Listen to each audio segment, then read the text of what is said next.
bought a camp trailer for $1,100. Yep, and we are turning it into a tiny house. We bought a 1971 30-foot ideal RV travel trailer. Alright, so we're going to completely remove the outside shell of the trailer. We are going to insulate it, potentially put new windows in as well. So we're just gonna remove each and every screw, one by one.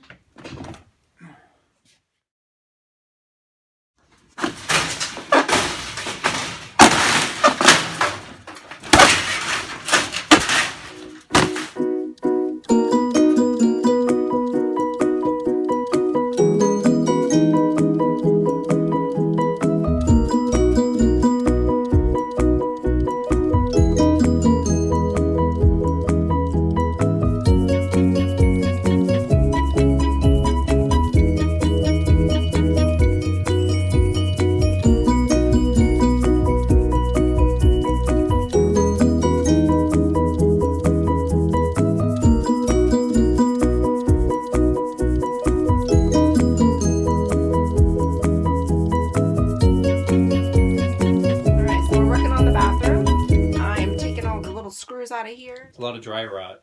There's a lot of dry rot in the roof, so we need to take the trimmer off and around so we can put some new paneling up.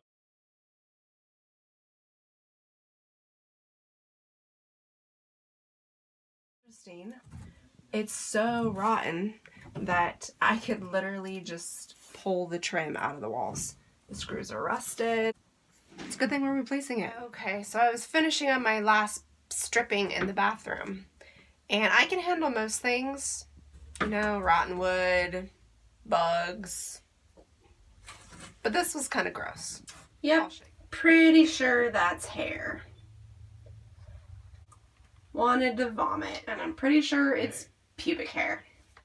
That was disgusting. Let's take a step outside and see what Josh is doing. It's the way they make the trailers is they have all of their studs going cross piece, up and down, nothing similar. Figure the best route is to just cut pieces of rigid insulation and do it that way.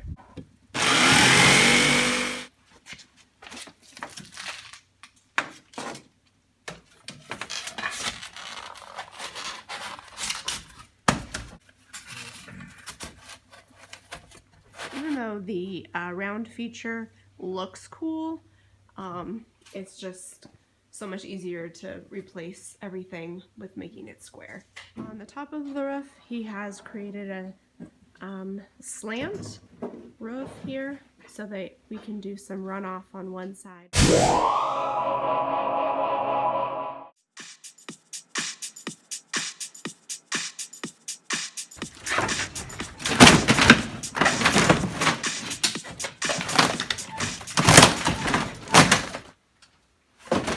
That's one way to destroy the bathroom. It's getting quite roomy in here.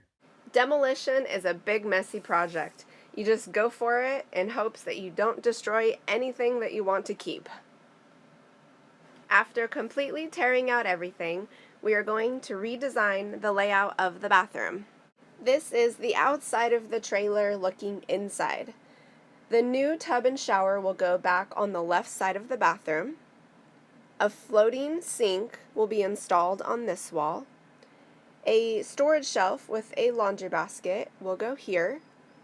A composting toilet in this corner, which will allow for a lot more floor space in the bathroom.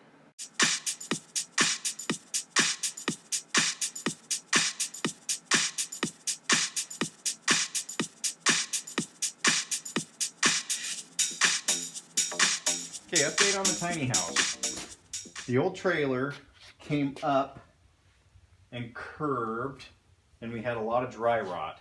So ultimately what ended up happening is we tore the whole bathroom section out. We cut the bumper off. We expanded the trailer so it did end here, so we expanded out, put up walls, redid the roof. So far we have hung wainscoting walls. We're going to put a window right here So the hallway will look straight to the window, so hopefully it'll be good lighting. We're putting a small bathtub shower in right here, and had to replace half the floor. How we did that is I used a compass and scribed the two pieces of wood to get the right angles. Got this new piece to fit in snug next to the old piece, and then purchased Feather's Edge skim coat. Made a mixture of this and then filled the seam between the two boards or the two subfloors sections, and then troweled it in order to level the floors together and fill the crack. The next step will be starting to prepare to put the plumbing in, the tub in. I know it probably looks like we're working on the roof right now, but actually we are using corrugated metal roofing for the shower walls in the bathroom. In the bathroom we have the floor in. This is a piece of vinyl that we had left over from a previous project, which was able to save us some money. The window is in, and the corrugated metal looks really nice for shower walls. It adds character. And the best part of this tiny bathroom, tiny house project is this cute little tiny floating sink that we have on the wall. Next, I will show you what I did to these walls in the bathroom to save some money and be creative. As you can see, the paneling in this trailer is outdated and definitely not my color scheme. I tossed around different ideas to update it without it costing me much money. Painting it is the least expensive option, so I went to see what existing paint I have left over from other projects. I decided to paint the pocket door first so I could just paint over it if it turned out to be a horrible idea. To get a washed, aged wood look, I started with brushing on the darkest color by barely dipping the tip of the paintbrush in the paint. Make brush strokes and space them apart. Now add the lighter color using the same technique. Then lightly use spray paint in some areas and dry brush it to blend it into the existing colors. I just kept working with it until it was the look I was hoping for.